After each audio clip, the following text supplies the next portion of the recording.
Pois tire, rapaz, replicou o homem. Então Roberto tirou a calça e a cueca, ficando totalmente nu diante do dentista e de sua assistente. Agora, meu filho, sente-se aí, falou o dentista. Roberto obedeceu e ficou quieto durante o tratamento, fazendo tudo o que o outro pedia. Depois que as cáries já estavam obturadas e prontas, o dentista lhe disse que poderia descer. Agora quero as minhas roupas, falou ele. Sinto muito, replicou o dentista, mas diga à sua mãe que vamos ficar com a sua roupa. Amanhã ela pode vir apanhá-las. Imagine-se o choque da mãe de Roberto quando a porta do consultório se abriu e lá surgiu o filho nu, como no dia em que ele tinha nascido. A sala de espera estava cheia de pacientes, mas Roberto e a mãe passaram no meio deles e saíram para o corredor.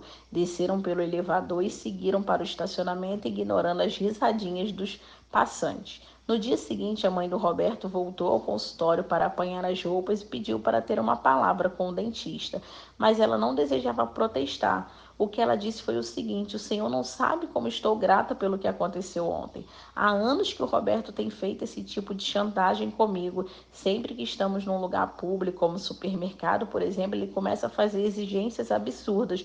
E se não compra imediatamente o que ele quer, ameaça tirar roupa. O senhor foi a primeira pessoa que não aceitou o blefe dele, doutor. E isso causou um impacto incrível no Roberto.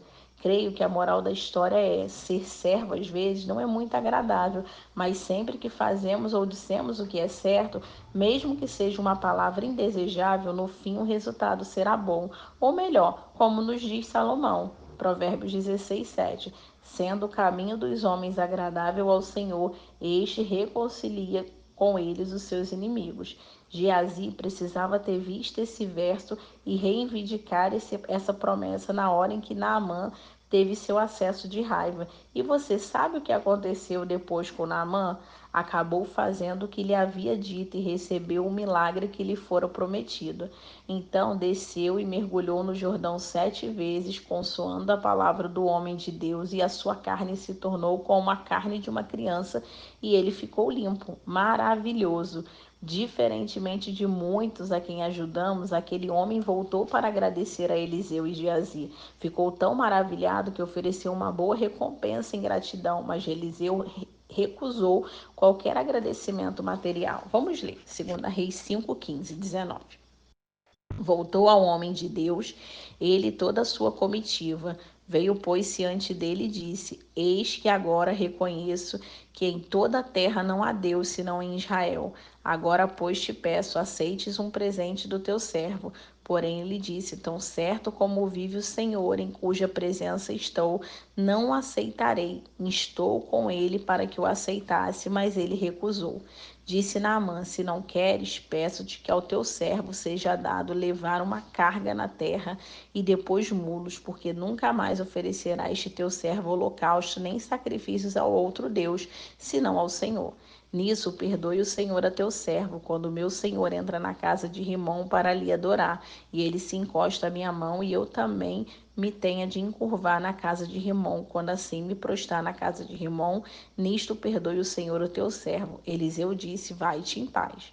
Mas isso não é o fim da história. Não temos que Naamã oferece presentes também a Geazi, e o profeta havia recusado. Mas bem lá no fundo do coração do servo aninhava-se uma besta silenciosa, a ganância, que não é muito incomum entre os servos. E para que não pense que estou sendo severo demais, leiamos o resto. Quando Naamã se tinha afastado certa distância, Geazi, o moço de Eliseu, o homem de Deus, disse comigo: Eis que o teu servo impediu a este Ciro Naamã que da sua mão lhe desse alguma coisa que trazia. Porém, tão certo como vive o Senhor, eis de correr atrás dele e receberei alguma coisa. Então foi Geazi em alcance de Naamã.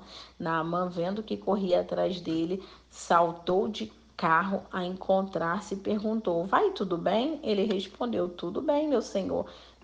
O meu senhor me manda lhe dizer: Eis que agora mesmo vieram a mim 2 jovens dentre os discípulos dos profetas da região montanhosa de Efraim. Dá-lhe, pois, 1 talento de prata e 2 vestes festivais. Disse Naamã: Se servido tomar 2 talentos, estou com ele. E amarrou 2 talentos de prata, 2 sacos e 2 vestes festivas. Pôs-lhe sobre os seus moços, os quais o levaram diante dele. Tendo ele chegado ao outeiro, tomou-lhe as suas mãos e os depositou na casa e despediu aqueles homens que se foram. Viu agora? Acabou de ver o quarto perigo que todo servo enfrenta e talvez o mais sutil de todos, a ganância oculta. O perigo da ganância oculta trata-se de um desejo secreto, ardendo em baixa combustão, uma vontade de ser recompensada, aplaudida, exaltado. Eliseu dissera: não, de modo algum queria que o general dissesse mais tarde. Ele fez aquilo somente para obter alguma praga. Essa ideia fez o profeta responder prontamente: não o aceitarei. Mas Geazi era de outro estofo.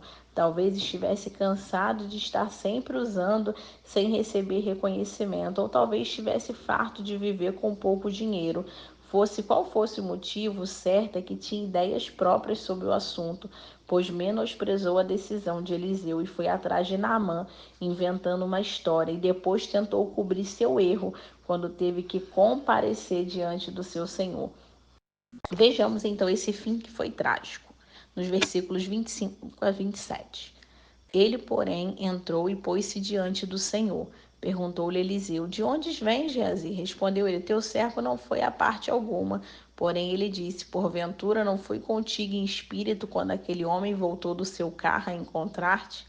Era isso ocasião para tomares prata e para tomares vestes, olivais e vinhas, ovelhas e bois, servos e servas? Portanto, a lepra de Naamã se pegará a ti e a tua descendência para sempre. Então saiu diante dele leproso, branco como neve. Tendo seu erro exposto e severamente castigado, Geazi teve que sofrer amargamente uma terrível punição. Não apenas agira contrariamente à decisão do profeta, mas também mentira ao ser confrontado com seu erro. O servo era responsável. Repita esse mesmo tema que foi dado várias vezes neste livro.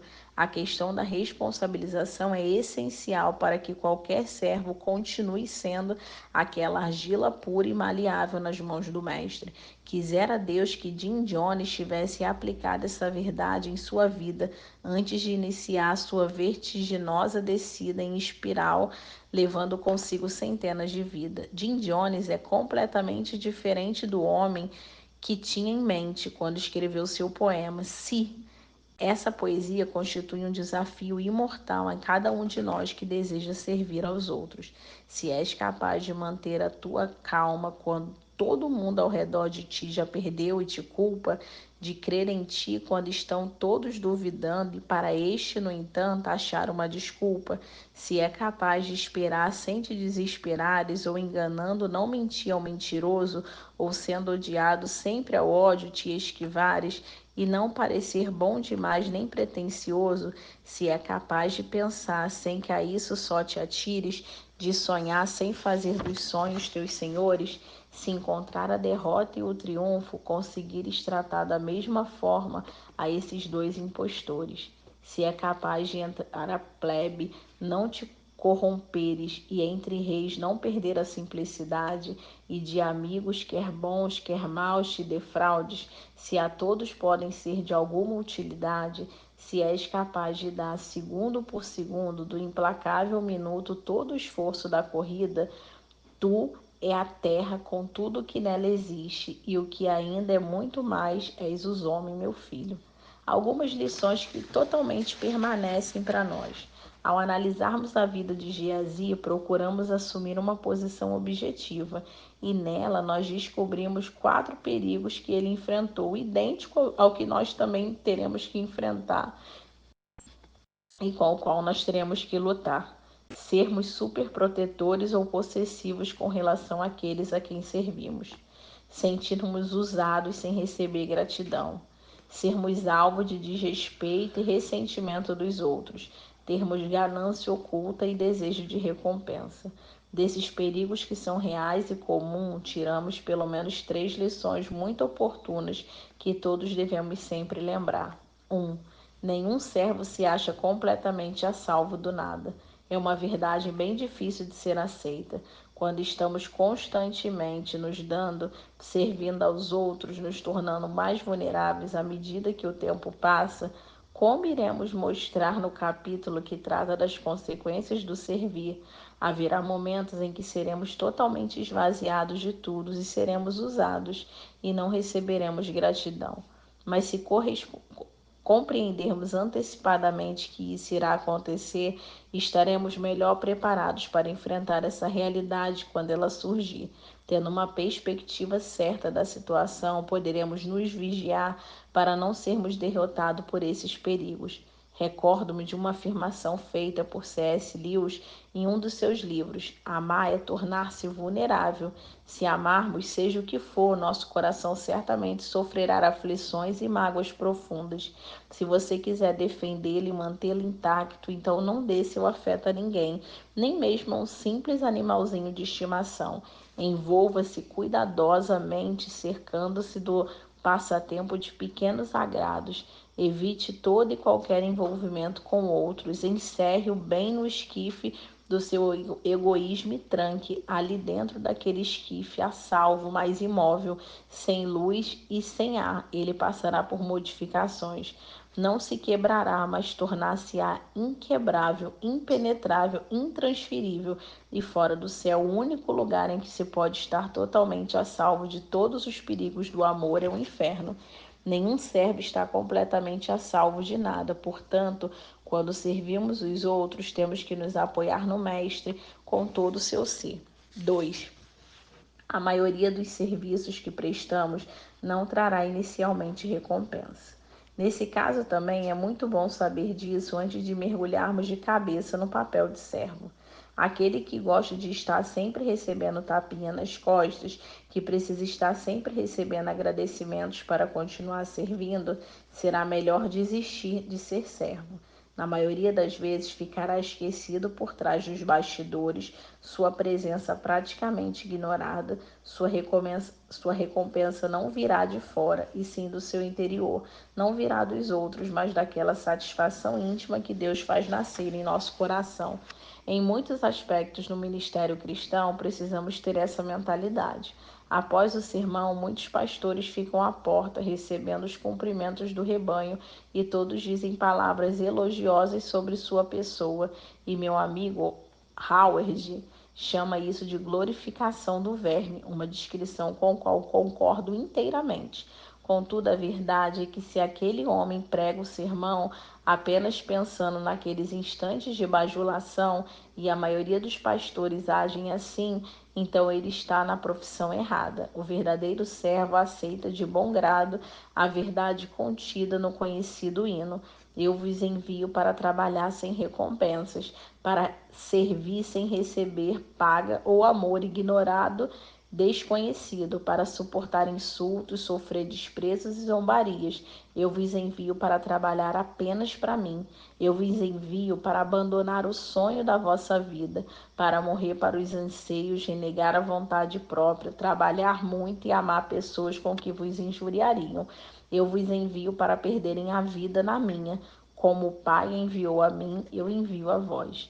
A maior parte dos serviços prestados pelo servo inicialmente não será reconhecida. Isso é uma axiomia básica que temos que aceitar.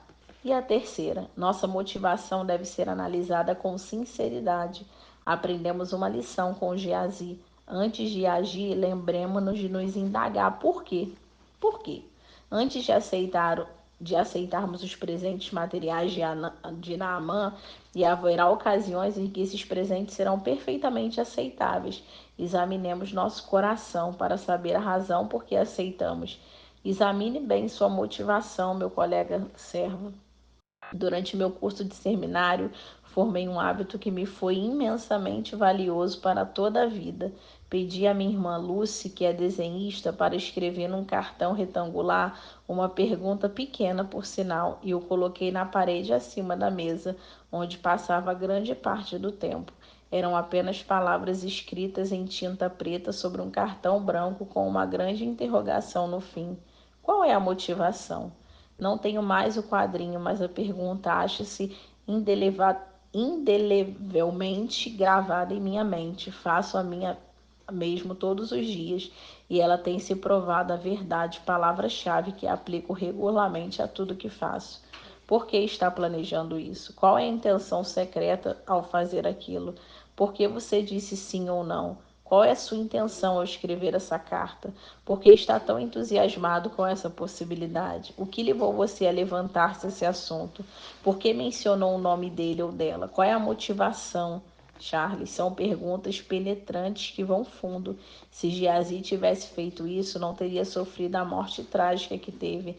Sinceramente, estou grata a Deus porque essas consequências extremas não nos sobrevêm hoje, quando temos uma motivação errada.